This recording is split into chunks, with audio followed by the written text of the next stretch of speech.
Hello my dear students, welcome to my channel English with Manish Nema sir. ठंड बहुत ज़्यादा है, चाय पीते रहिएगा। इलस्ट्रेशन में आपको चाय पीता हुआ मैं दिखाई दे रहा हूँ। चलिए शुरू करते हैं आज का यह वीडियो। इस वीडियो में आज हम क्लास 10th का क्वेश्चन नंबर 6 जो एग्जाम में आता है, how to write description of a picture और विजुअल इनपुट, जो 3 नंबर का आता है, उस पर बात करने जा रहे हैं। चलिए देखते हैं कि बोर्ड ने क्या पूछा है। एमपी बोर्ड के सैंपल पेपर 2024 में, प्रैक्टिस पेपर सेट ए और बी में जो 2024 में आए हैं, और मेन एग्ज़ाम जो आपके हो चुके हैं 10th के 2022 और 23 में, उन पेपर में अभी तक ये पिक्चर राइटिंग और विजुअल इनपुट दिए गए हैं जो आप चित्र में देख रहे हैं। ये 8 पिक्चर राइटिंग आपको दिए गए हैं। इन पिक्चर राइटिंग को आप आसानी से कैसे लिखेंगे, ये आज हम इस वीडियो में देखेंगे। ये 3 नंबर लेके खड़ा हुआ है, इलस्ट्रेशन आपके सामने, और ये 3 नंबर हमारे होंगे यदि आप इस वीडियो को बहुत अच्छे से देखेंगे। इसमें कोई आंसर रटना नहीं, इसमें समझाना सिखाया गया है कि कोई पिक्चर राइटिंग को हम कैसे लिखेंगे और 3 नंबर पूरे कैसे लेंगे। वीडियो शुरू करने से पहले आपसे ये रिक्वेस्ट है कि आप अपने वीडियो को लैंडस्केप मोड में कर लीजिए, ताकि आपको जो ये स्लाइड है पीपीटी बहुत अच्छे से दिखाई दे। जहां भी आपको लगे कि इस चीज़ का स्क्रीनशॉट लेना है, आप वीडियो को रोक कर स्क्रीनशॉट ले लीजिए और रजिस्टर में बाकायदा ये पिक्चर राइटिंग के क्वेश्चंस के आंसर लिख लीजिए और बहुत अच्छे से पढ़िए और पूरे के पूरे 3 नंबर हासिल करिए।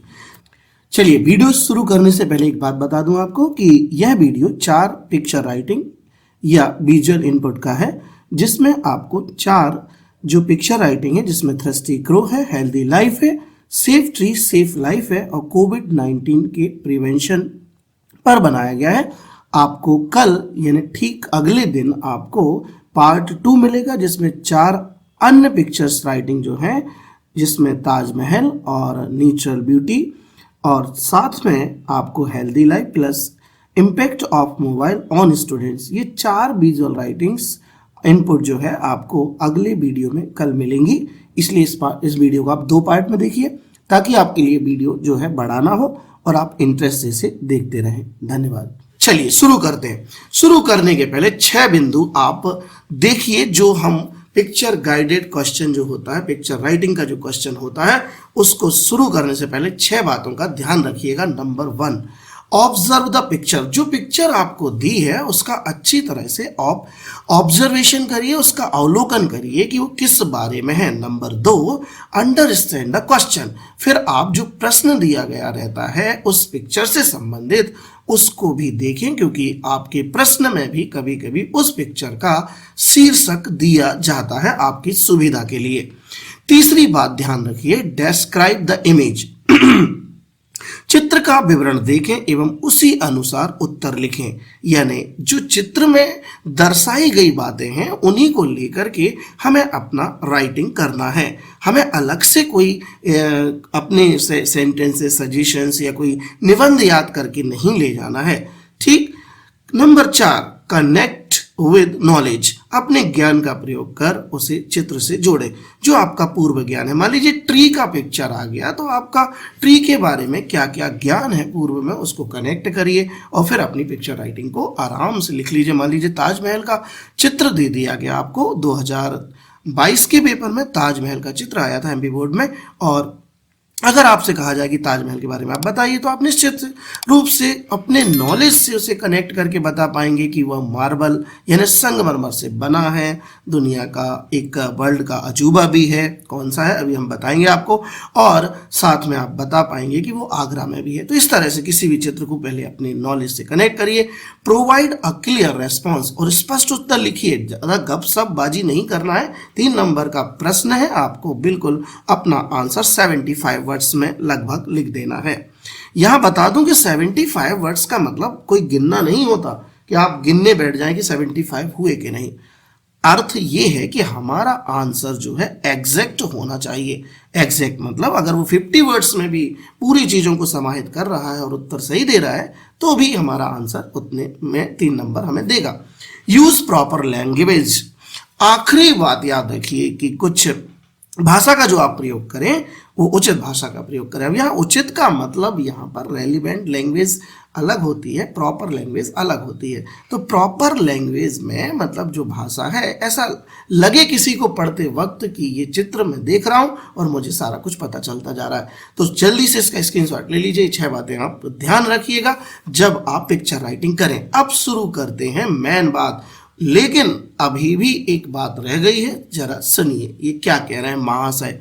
ये महाशय कह रहे हैं कि पिक्चर राइटिंग या विजुअल इनपुट इस लाइन से शुरू करें, इस डायलॉग को याद कर लो। कौन सा डायलॉग अभी आएगा, चलिए बताइए कौन सा डायलॉग है। ये है वो डायलॉग जो आपको पिक्चर राइटिंग शुरू करने के पहले याद कर लेना है। कोई भी पिक्चर राइटिंग, कोई भी विजुअल इनपुट जब आप लिखना शुरू करें, जैसे हम एप्लीकेशन का डायलॉग याद किए रहते हैं, आई बैक टू से, आप इसे याद कर लीजिए पिक्चर राइटिंग के लिए। क्या है ये डायलॉग, सुनिए। इन the picture a captivating depiction, captivating depiction यानी कहलाता है मनोरम चित्रण। डिपिक्शन का मतलब होता है चित्रण और कैप्टिवेटिंग का मतलब होता है ब्यूटीफुल। अगर आपको कैप्टिवेटिंग शब्द थोड़ा कठिन लगे तो ये नीचे देखिए, आपको मैंने 2 शब्द और सुझाए हैं, ब्यूटीफुल या नाइस। आप इसकी जगह ब्यूटीफुल या नाइस शब्द लिख सकते हैं कैप्टिवेटिंग की जगह। तो इस पिक्चर में मनोरम चित्रण है ऑफ यानी का। अब किसका है ये आपको इमेज देखना है और उसका जो मेन सब्जेक्ट है वो यहां पर लिख देना है और फिर लिख देना है इज प्रेजेंटेड यानी दर्शाया या दिखाया गया है। क्लियर है। और मेन सब्जेक्ट जैसे मान लीजिए आपको पिक्चर दी जाती है, ठीक है, एक कौवे, प्यासे कौवे की कहानी की, एक मटका दिखाया जाता है, कौवा दिखाया जाता है, तो निश्चित रूप से वो story of a thirsty crow है। तो फिर हम क्या लिखेंगे, in the picture a captivating depiction of a thirsty crow is presented, यानी इस चित्रण में एक प्यासे कौवे की कहानी को बताया गया है। आगे हम आपको बताएंगे 8 जो हम पढ़ने जा रहे हैं हमारे पिक्चर राइटिंग, उनमें आपको ये चीज़ मिलेगी। ये डायलॉग को आप स्क्रीनशॉट ले लीजिए और साथ में इसे अपने रजिस्टर के पहले पेज पर लिख लीजिए। 1 नंबर तो आपको इसी लाइन का मिल जाएगा। चलिए, ये रहा picture guided composition. Question number 6 picture guided composition के नाम से होता है 10th की इंग्लिश के पेपर में क्वेश्चन नंबर 6, जो आपको पूरे 3 नंबर प्रदान करता है। क्वेश्चन क्या है, देखिए क्वेश्चन है on the basis of the picture given below, नीचे दी गई पिक्चर के आधार पर राइट अ शॉर्ट स्टोरी, एक शॉर्ट स्टोरी लिखिए and also give a suitable title to it, और इसके लिए एक उचित शीर्षक भी दीजिए। देखिए ये पीले कलर में मैंने आपको वो डायलॉग बताया था, वो फिर मैंने लिख दिया। In the picture a captivating depiction of a story of thirsty crow is presented, दी गई पिक्चर में मनोरम चित्रण बताया गया है एक कहानी प्यासे कौवे का जो प्रस्तुत की गई है। अब क्या लिखेंगे, तो देखिए ये पिक्चर आपने देखी तो यहाँ पर जो है एक कौवा है, वो एक जग के पास आ रहा है। यहाँ मटका नहीं है, ध्यान रखना, हम मटके का भी जिक्र कर सकते हैं आप जब स्टोरी का विवरण लिखेंगे, लेकिन हमें जो दिख रहा है वही लिखना है। ये निश्चित रूप से प्यासे कौवे की कहानी जिसको सबने सुना है। हम पहला सेंटेंस लिखेंगे, देयर वॉज अ क्रो, एक कौवा था। ही वॉज वेरी थ्रस्टी, मैंने यहाँ पर पॉइंट में लिखे हैं। तो आपको क्या करना है परीक्षा में ना, पैराग्राफ के रूप में लिखना है, एक के बाद दूसरा, दूसरे के बाद तीसरा लिखते जाना फुल स्टॉप के बाद, तो वो पैराग्राफ में तब्दील हो जाएगा। आपकी सुविधा की दृष्टि के लिए मैंने इस लाइन वाइज पैटर्न को अपनाया है ताकि आप आसानी से इसे याद कर सके। तो पहला वाक्य, देयर वॉज अ क्रो, एक कौवा था। ठीक है, अब यहाँ देयर के बारे में मैं जल्दी से आपको बता दूं कि देयर जो है वो वाई फंक्शनल वर्ड है इंग्लिश में। यह प्रोनाउन भी है और एडवर्ब भी है। जब यह सबसे शुरू में प्रयोग होता है वाक्य की तो ये प्रोनाउन होता है और इसका कुछ अर्थ नहीं होता, इसे एम्पिटी देयर कहते हैं। और जब ये लास्ट में लगाया जाता है तो इसका अर्थ वहाँ होता है और यह एक एडवर्ब के रूप में होता है। जैसे मैंने कहा देयर वॉज अ क्रो, तो इसका अर्थ है कि एक कौवा था। लेकिन अगर मैं कहूँ अ क्रो वॉज देयर तो मैं कहूँ इसका मतलब होगा एक कौवा वहाँ था। ठीक, चलिए पहला sentence, there was a crow, एक कौआ था, ही वॉज वेरी थर्स्टी, वो बहुत ही प्यासा था, इट फाउंड अ पिक्चर। अब देखिए ये चूंकि स्टोरी है, स्टोरी राइटिंग में वर्ब के सेकेंड फॉर्म का प्रयोग होता है क्योंकि ये सारे पास्ट इवेंट हो जाते हैं, फिर ये स्टोरी बन जाती है।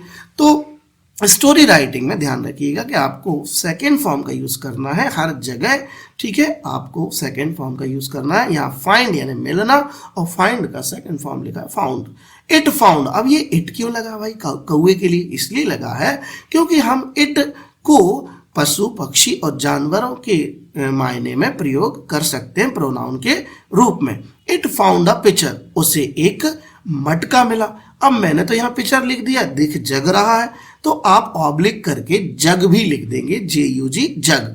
बट द वाटर वॉज लो, परंतु जो पानी था कम था। The crow dropped Peebles stones into the picture. अब उस कौए ने ड्रॉप्ड यानी डाले, पीबल्स, पीबल्स यानी होता है छोटे कंकड़, और स्टोन्स यानी होता है पत्थर। अगर आप भूल जाएं पीबल्स तो आप स्टोन्स भी लिख सकते हैं। तो उसने, कौए ने क्या किया, कंकड़ डाले, काय में डाले, इनटू द पिक्चर। अब आप देख रहे हैं यहाँ जग है तो आप जग लिख सकते हैं पिक्चर की जगह। पिक्चर का अर्थ होता है मटका, ठीक, और जग का अर्थ ये सामने दिखाई दे रहा है। तब वाटर केम अप, अब पानी ऊपर आ गया। ध्यान दीजिए यहाँ फाउंड क्रिया आई है, यहाँ ड्रॉप्ड आई है, यहाँ केम अप आई है, ये सब सेकेंड फॉर्म है वर्ब के, क्योंकि यह एक स्टोरी हम लिख रहे हैं। आप बिल्कुल भी गलती ना करें। पानी ऊपर आ गया। छठवां sentence, the crow drank the water, कौए ने पानी पिया, and flew in the sky, और वो आसमान में उड़ गया। The story teaches us to think and find answers. अब हम बता रहे हैं कि यह कहानी हमें सिखाती है कि हमें सोचना चाहिए और अपना आंसर हमें सोच करके अपने आंसर को पा लेना चाहिए, ठीक है। यानी किसी बात पर विचार करके हम किसी समस्या का हल निकाल सकते हैं। जैसे कौए ने कंकड़ उठाने का ठीक विचार किया और उसे उठा करके उसे पिक्चर में डाला और पानी ऊपर आया और उसने पी लिया। द क्रोज स्मॉल एफर्ट्स, और कौए के छोटे छोटे जो प्रयास थे, मेड अ बिग सक्सेस, उसने क्या कर दिया, एक बड़ी सफलता को बना दिया। और अंतिम वाक्य है, it is a simple tale, TALE tale. अंग्रेजी में 3 टेल होते हैं। अब मैं यहाँ पर, आज मेरा पेन नहीं है यहाँ पर, मैं आपको बताता हूँ मौखिक, आप चाहे तो लिख लीजिए।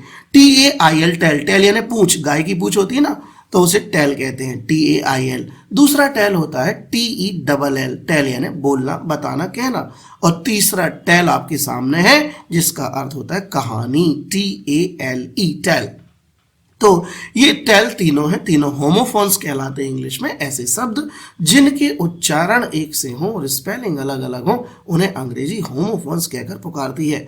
तो यह एक सिंपल यानी बिल्कुल सीधी सादी कहानी है अबाउट यानी के बारे में, यूजिंग योर ब्रेन, अपने दिमाग का उपयोग करने के बारे में, और टू ओवरकम, और जीत प्राप्त करने में, काय पर, डिफिकल्टीज पर, डिफिकल्टीज यानी कठिनाइयों पर। तो ये 9 सेंटेंसेस है और एक ये है, ये 10 यानी टोटल 10 सेंटेंसेस अगर आप लिख देते हैं पिक्चर राइटिंग में, ये काफ़ी होते हैं और आपको 3 नंबर पूरे के पूरे देते हैं। इन वाक्यों को मैंने लाइन से लिखा है, नंबर से लिखा है, but you have to write these sentences in your examination as a paragraph. Is it clear? आपको पैराग्राफ के रूप में लिख कर आना है, और आप चाहें तो ऐसे भी लिख सकते हैं, ये गलत नहीं है तरीका, लेकिन यदि आप पैराग्राफ लिखेंगे तो अच्छा लगेगा। यहाँ क्रो के बाद फुल स्टॉप लगा लीजिएगा, ये गलती हो गई, क्षमा चाहता हूँ। चलिए, ये क्वेश्चन हमारा कंप्लीट हो गया। तो छात्रों जल्दी से इसका स्क्रीनशॉट ले लीजिए, हम आगे चलते हैं अपने अगले क्वेश्चन पर। चलिए, ये रहा आपका अगला question number 2। On the basis of the picture given below describe how we can keep ourselves fit and healthy. तो नीचे दिए गए पिक्चर के आधार पर बताइए, वर्णन करिए कि हम कैसे, हाउ वी कैन कीप, हम कैसे रख सकते हैं, आवरसेल्व्स यानी अपने आप को, फिट यानी तंदुरुस्त, एंड हेल्दी यानी स्वस्थ। चलिए, तो वही डायलॉग फिर लिखना है। इन the picture a captivating depiction, यहाँ पर होता है मनोरम चित्रण। तो इस पिक्चर में एक मनोरम चित्रण है, काय का, ऑफ हेल्दी लाइफ, यानी ये देखिए हेल्दी लाइफ लिखा बीचों बीच, हेल्दी लाइफ का इस प्रेजेंटेड, प्रस्तुत किया गया है। क्लियर है? चलिए, ये लाइन हमने डायलॉग के रूप में अपना लिख दिया। अब हम हेल्थ के बारे में कुछ लिखते हैं। ध्यान दीजिएगा, मैंने कहा था ना कि हमें सारे सेंटेंसेस चित्र के अनुसार ही यहाँ पर लिखने हैं, इसलिए पहले आप चित्र देख लें। चित्र में देखिए, यहाँ पर लिखा है exercise regularly, drink more water और reduce stress and eat healthy. यानी ये 4 चीजें बताई गई हैं हेल्दी लाइफ के लिए कि व्यायाम करिए नियमित, साथ में पानी भी खूब पीजिएगा और रिड्यूस स्ट्रेस और कम करिएगा अपने तनाव को और खूब अच्छे से खाइएगा, हेल्दी खाइएगा। ये नहीं मोमोज और आप हॉट डॉग और ये सब चीज़ें खाते हैं ना, पैटीज वगैरह, ये नहीं। अच्छे खाइए, फल खाइए, आप काजू किशमिश खाइए, पिस्ता खाइए, अखरोट खाइए, ये कहते हैं। चलिए, तो बात करते हैं अब लेखन की। तो अब हम जब लिखेंगे तो हम इन चारों का जिक्र यहाँ पर करेंगे कैसे। पहला sentence, health is the biggest wealth. Health ही संपत्ति होती है, सबसे बड़ी संपत्ति। वेल्थ यानी संपत्ति या दौलत, तो स्वास्थ्य ही सबसे बड़ी संपत्ति या दौलत है। ठीक है भाई। It helps us to enjoy. अब देखिए, यहाँ वर्ब के फर्स्ट फॉर्म का प्रयोग हो रहा है। क्यों हो रहा है? क्योंकि ये कहानी नहीं है दोस्तों, ये है एक्सप्लेनेशन। हम क्या कर रहे हैं, अब एक हेल्दी लाइफ के बारे में अपनी व्याख्या कर रहे हैं, और जब जब हम व्याख्या करेंगे तो हम वर्ब के ज़्यादातर फर्स्ट फॉर्म का प्रयोग करेंगे, क्योंकि एक्सप्लेनेशन इंग्लिश में वर्ब के फर्स्ट फॉर्म से लिखा जाता है किसी भी चीज का। It helps us to enjoy all the little things in life. तो ये मदद करती है, क्या मदद करती है? हेल्दी लाइफ मदद करती है। ठीक है, टू एंजॉय, खुशी प्राप्त करने में, खुशी मिलने में, all the little things in life, जो छोटी छोटी चीज़ें होती हैं हमारी ज़िंदगी में, उनका एंजॉय करने में मदद करती है हेल्दी लाइफ। अगर हम हेल्दी हैं, सारी चीज़ों का मज़ा ले सकते हैं। हम मेला जा सकते हैं, वहाँ पर झूले पे झूल सकते हैं, हम वहाँ पर बहुत सारे वो जो कॉर्नर्स लगे रहते हैं, है ना, पिज्ज़ा वगैरह की, उनको भी खा सकते हैं। अगर हेल्दी नहीं है तो घर पे पड़े रहना पड़ेगा। चलिए, तीसरा वाक्य क्या कहता है? If one is not healthy. यहाँ पर वन का अर्थ समझ लीजिए। यहाँ वन मतलब एक नहीं है, ये एक प्रोनाउन है जो एवरीवन है। ठीक, if one is not healthy, यदि कोई क्या नहीं होता है, हेल्दी नहीं होता है, दे फेल टू फील हैप्पी, तो वो खुश रहने से वंचित हो जाते हैं, असफल हो जाते हैं, वो खुश नहीं रह पाते हैं। चौथा सेंटेंस कहता है, in order to be truly healthy. In order to का मतलब होता है के लिए, इन ऑर्डर टू बी यानी होने के लिए, ट्रूली यानी वास्तव में, हेल्दी यानी स्वस्थ, वास्तव में स्वस्थ होने के लिए वन मस्ट, वन यानी सभी को, मस्ट ईट खाना चाहिए जरूर। यहाँ मस्ट का प्रयोग बता रहा है, कंपलसरी। शुड का प्रयोग जनरल के लिए होता है, जब कंपलसरी कोई बात हो तो मस्ट का प्रयोग करते हैं। ये मॉडल है, हम मॉडल का वीडियो भी आपको जल्दी लाएंगे।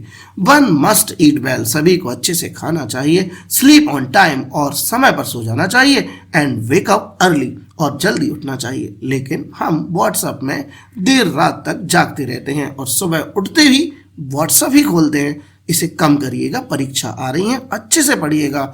आपको पास नहीं होना है, आपको 60-70% नहीं, आपको मेरिट में आना है। ऐसा डिटर्मिनेशन बनाइए और अपनी परीक्षाओं की तैयारी करिएगा। चलिए, हो गई बातें, अब चलते हैं 5वें सेंटेंस पर।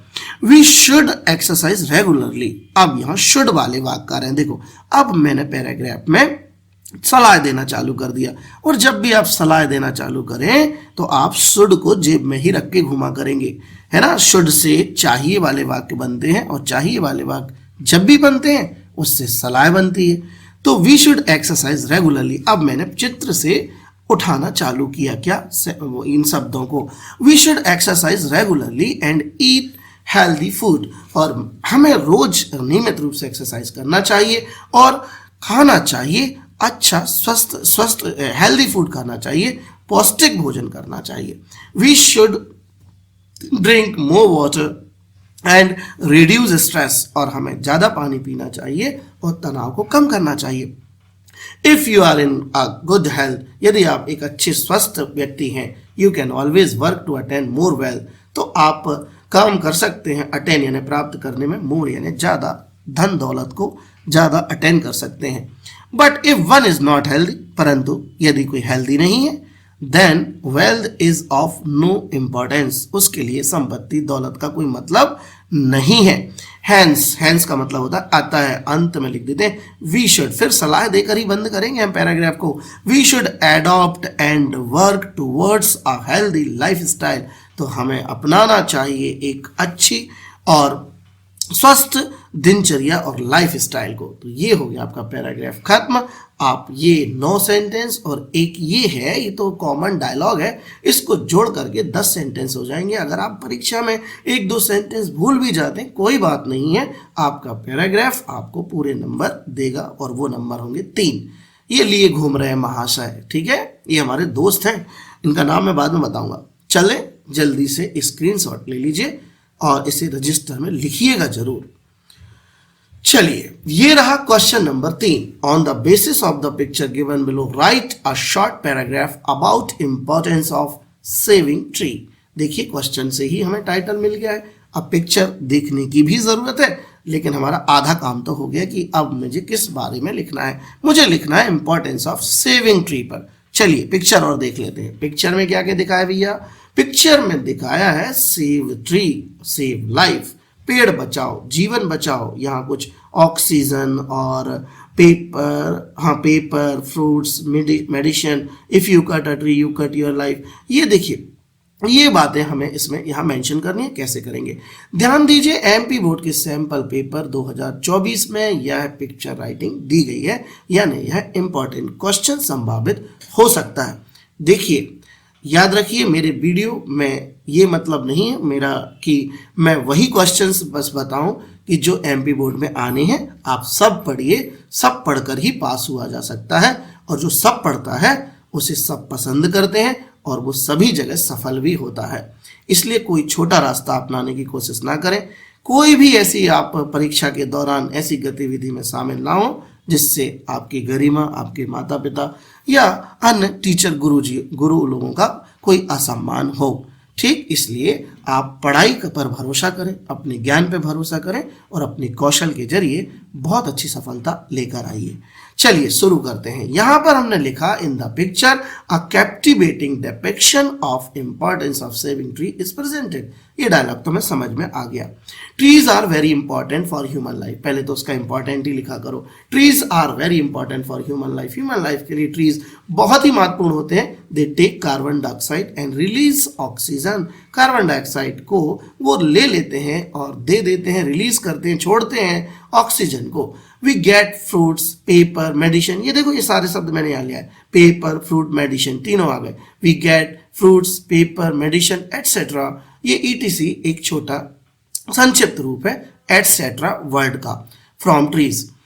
चलिए question line number 4, if you cut trees, यदि आप पेड़ काटते हैं, यू कट योर लाइफ, आप अपने जीवन को भी कम कर देते हैं और आप अपने जीवन को ही काट देते हैं।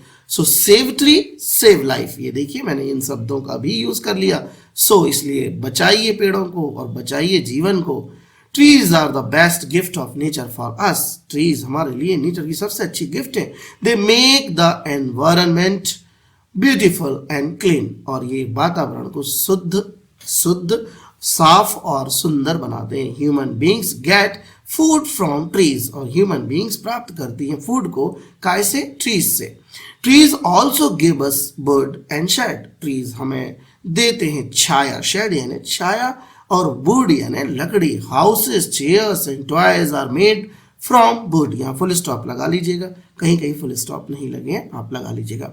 हाउसेस और चेयर्स और टॉयज ये सारे बनाए जाते हैं लकड़ी से। It is our responsibility to save and preserve trees for future generation. हम फ्यूचर जनरेशन के लिए ट्रीज को बचाएं और संरक्षित करें। To enjoy a clean and healthy planet, और हम एंजॉय करें एक साफ और स्वस्थ प्लेनेट यानी ग्रह का। अब हमने ये सब लिख दिया है। अब देखिए आपने ये नीचे सेंटेंस लिखा है, if you cut a tree you cut your life. आप जो कहते हैं पूरा सेंटेंस उठा करके यहां पर, ठीक, ये मैंने ये वाला वाक्य यहां लिखा है। देखिए, if you cut trees you cut your life, तो ये मैंने यहां चिपका दिया है चौथे नंबर पे। तो आप चाहें तो इसे अंत में भी लिख सकते हैं इस वाक्य को, और वाक्यों का क्रम कुछ भी हो सकता है, जरूरी नहीं कि ऐसा हो, हमें लिखना पूरा है। तो ये 9 सेंटेंस और एक ये 10 सेंटेंसेस, बस इतने सिंपल आपको याद करने हैं। ध्यान दीजिएगा, ये इंपॉर्टेंट क्वेश्चन है क्योंकि ये एमपी बोर्ड के सैंपल पेपर में दिया गया है। चलिए जल्दी से स्क्रीनशॉट लीजिए, take the screenshot fastly so that we may move forward, ताकि हम आगे बढ़ सके। Okay, now the picture number 4। अब पिक्चर नंबर 4 हमारे पास है। On the basis of picture given below describe how we can prevent ourselves from कोविड-19। तो अब हमारे सामने क्वेश्चन है कि हम कैसे रोक सकते हैं कोविड-19 को, ठीक। तो हाँ सॉरी, हम अपने आप को कैसे बचा सकते हैं, ठीक, कोविड-19 से। तो ये पिक्चर देखिए, सबसे पहले क्वेश्चन पढ़िए फिर पिक्चर देखिए। पिक्चर में आपने देखा हैंड वॉश योर हैंड्स लिखा है, यूज सोप लिखा है, अवॉइड क्राउड लिखा है, और वियर मास्क लिखा है, और ये लिखा है अवॉइड हैंडशेक, और फिर लिखा है सोशल डिस्टेंस। अब देखिए आपको ये 6 पिक्चर में 6 साइन में 6 साइंस दिखाए गए हैं, है ना।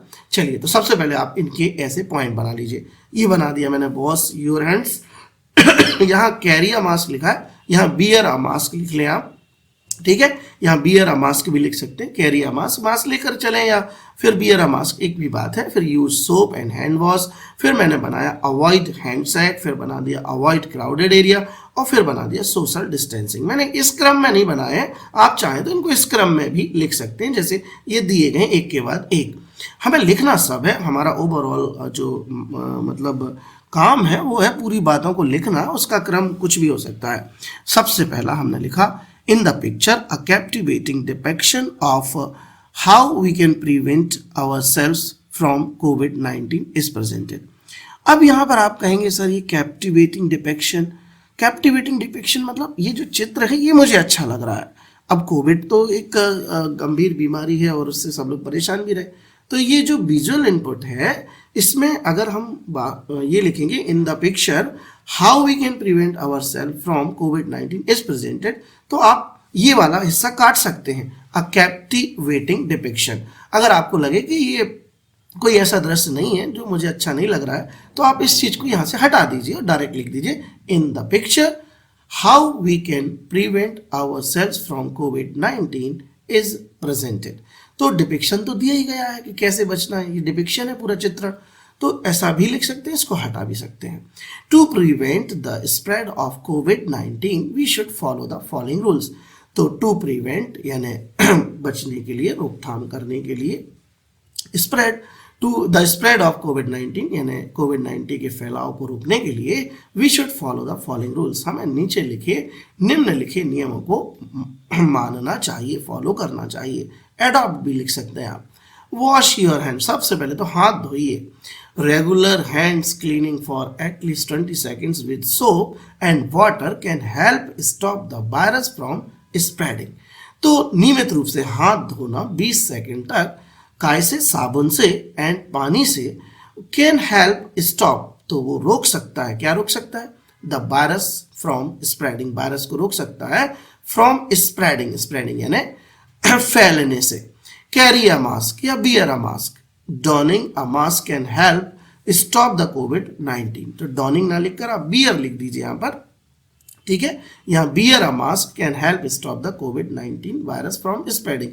ये देखिए फ्रॉम स्प्रेडिंग, ये देखो can help stop, can help stop, ये वाला लाइन तो आपको बार बार लिखना है, तो आप इसको याद कर लीजिए।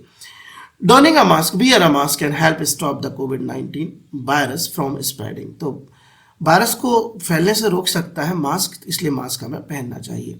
Use soap and hand wash, तो अब कहते हैं कि भाई साबुन का और हैंड वॉश का यूज करना चाहिए। Washing your hands and other surfaces with soap will help to eradicate the virus. तो अपने हाथों को धोना और अन्य सर्फेसेस जो हैं उनको पानी से और साबुन से धोना विल हेल्प टू इरेडिकेट यानी खत्म करने में, इरेडिकेट यानी उन्मूलन करना, हटाने में मदद कर सकता है वायरस को। Avoid handshake, it can transmit the virus. तो हाथ मिलाने से वायरस ट्रांसमिट हो सकता है, इसलिए हाथ को मिलाने को अवॉइड करें। Avoid crowded area, it is crucial to maintain a bodily distance of 6 feet और मोर फ्रॉम अदर पीपल। तो दूसरे लोगों से 6 फुट की दूरी पर रहें, इस प्रकार का एक हम डिस्टेंस बना लें ताकि हम कोविड-19 के फैलने से रोक सकें, कोविड 19 को फैलने से रोक सकें। तो क्राउडेड एरिया को अवॉइड करिए। Social distancing, keeping a safe space from others, दूसरों से एक उचित दूरी रखना, can help stop the virus from spreading. तो ये वायरस को भी फैलने से रोकता है। तो ये बात तो हमारे लिए भी सही है कि भाई हम ऐसे वायरस से, अपने ऐसे दोस्तों से भी दूर रखें जिनकी संगत अच्छी नहीं है और परीक्षा के दौरान घूमने फिरने पर ज़्यादा विश्वास रखते हैं। तो ऐसे वायरस से भी सभी बचिएगा। कोविड से तो बच ही गए हम लोग, और हम अपनी संगत को, अपनी कंपनी को भी थोड़ा मेंटेन कर लें, क्योंकि मैंने देखा है कि कई बच्चे जो हैं शाम के समय मोबाइल लेकर के बहुत घूमते फिरते हैं और परीक्षा के दौरान बड़े परेशान हो जाते हैं। बिल्कुल भी परेशान मत होइए। आप घर पर एक टाइम टेबल बनाकर अपनी पढ़ाई शुरू करिए। थोड़े दिनों के लिए दोस्ती को एक साइड रख दीजिए, फिर हम बहुत सारी दोस्ती कर लेंगे। अंतिम वाक्य, we can stop the spread of कोविड-19 and safeguard ourselves and others by adhering to these preventive steps. तो हम रोक सकते हैं कोविड-19 के फैलाव को एंड सेफ गार्ड, और हम कर सकते हैं अपने आप को सुरक्षित, एंड अदर्स दूसरों को भी, बाय एडरिंग, एडरिंग यानी एडर यानी होता चिपकना, तो बाय एडरिंग यानी बने रह करके या चिपके रह करके, टू दीज प्रिवेंटेटिव स्टेप्स, इन रोकथाम वाले उपायों को हम मान करके, हम इनसे चिपके रहकर, इन्हें फॉलो करके हम बच सकते हैं कोविड-19 से। तो ये कोविड-19 के प्रिवेंशंस के बारे में आपने लिखा था, चित्र देखकर लिखा था। तो इसे आप जल्दी से स्क्रीनशॉट ले लीजिए ताकि आप बहुत अच्छे से ये सब चीज़ों को लिख सकें परीक्षा में भी। इन 4 पिक्चर राइटिंग्स के वीडियो आपको कल नेक्स्ट डे मिलेंगे। आप वीडियो को देखते रहिए और कल के वीडियो में इन 4 पिक्चर राइटिंग्स का डिस्क्रिप्शन भी लिख लीजिए और समझ लीजिएगा ताकि आप परीक्षा में अच्छा कर सकें। Thank you.